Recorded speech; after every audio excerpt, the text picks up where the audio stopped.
Menace to Sobriety. What's your first memory of using, just say drink and drugs? Well, first memory of drinking was, when I must have still been at school, 15, and everyone at the weekends we were all meeting down the park, and back then it was like bottles of cider, White Lightning, Death Lugging, White Lightning, getting sovereigns and like toking loads of a fag and then drinking and spinning round and then fucking running on your chest, trying to kill yourself, basically running into fucking walls and shit. But yeah, definitely when I was at school, it was all about getting pissed at the weekend. Yeah. And everyone wanted to get pissed at house parties, get pissed. And my mum was very much in the sense of, I'd rather know what you're doing and do it in the house. Yes. One of them mums. Yeah, definitely. So she gave me my first line. No, I'm joking. I'm joking. I remember when I first remember my first getting drunk badly. So, hooch. I remember hooch. Yeah, I used to drink hooch. And it made a comeback. So hooch, I think it was 13 for £10 or something. Fucking hell, yeah. I think my dad gave me £10 pocket money when I was like 13 years old, which was a lot of pocket money then. I spent hours at the shop getting the hooch, someone to get the hooch, and I drunk, probably me and my friends drunk them. I was so drunk, and I'm like, my mum's going to go mad.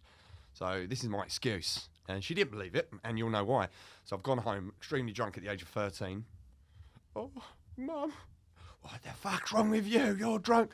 Someone stole my money and then poured a load of drink down my mouth.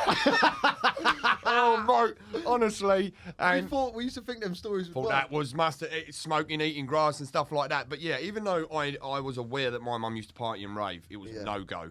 Do you know what I mean? Smoking, drinking, and everything. And I think like my mum was okay with it. She kind of thought, and listen, even if she wasn't okay with it, I was going to drink. Like that's what us teenagers did then. But it was a massive part of it. And I don't know if you used to do it. Did you used to sneak out at night as well when you was put to bed? Yeah, like all the time. I've actually got stuck in windows trying to get out of the house as well. Yeah, and having to sort of like, Mum. Yeah, you're stuck again, aren't you? Do you know what I mean? Yeah. But that to me, that was, I can imagine, which every kid has done. Yeah, that was a part of building character and growing up. Yeah.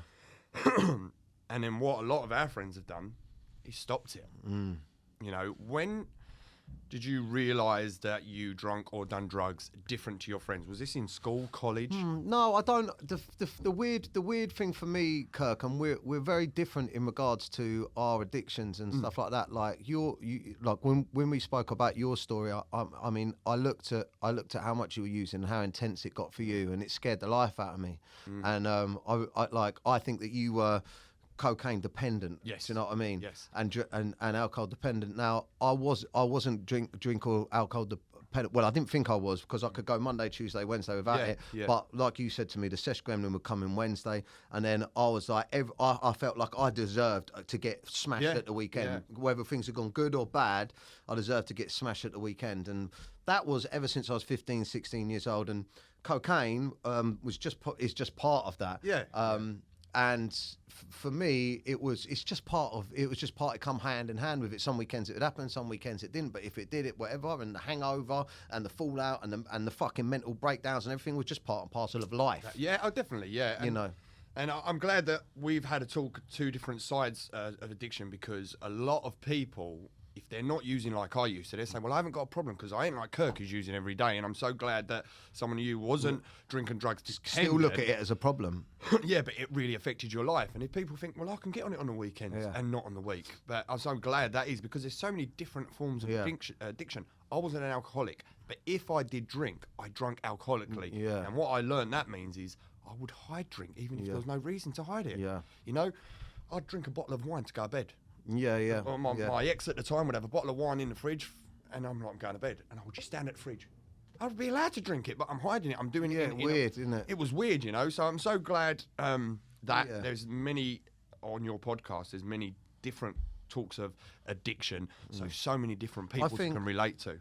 Yeah, I think the best way that I can sum it up, and this is how I've summed it up in my head, and that's if you if you have an unhealthy relationship with drink or drugs in the respects to that, once you start, regardless of when it is, you find it difficult to stop, or it's affecting your mental health, your relationships, or the come down and stuff like that is affecting your mental health, or you just feel shit about it and don't want to do it anymore, then you've tried to stop, but you keep getting pulled back in, then you've got a problem. Well, I remember you saying, which was a good eye opener to me, because before I've met people that use like you are, looking at myself, I'd say, well, you haven't got a problem, but your problem, as well as using on the weekends or when you're in London and stuff, your problem was more at home. Yeah, the come downs after that. And I have the most vicious tongue. Like, I say to my ex a lot, I'm sorry about the way I spoke to you. There was no, it's all me.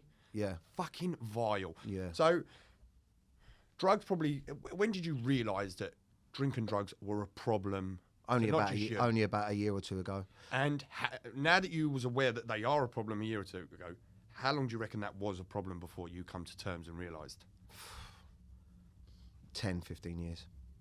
10 years. And it breaks my heart, really, because me and Shelley have been together for 10 years, and the cycle that we were going round in was like every time there was a special occasion or a big thing, like even wetting the baby's head and stuff like this, actually, it breaks my heart. It's because I would go overboard. I'd go overboard with the drinking, and that would turn into what else? And then I'll be out with my friends thinking it's a party and stuff. But then when I come home and she's at home, and then the next day her and everyone else at home gets the shittiest version of me.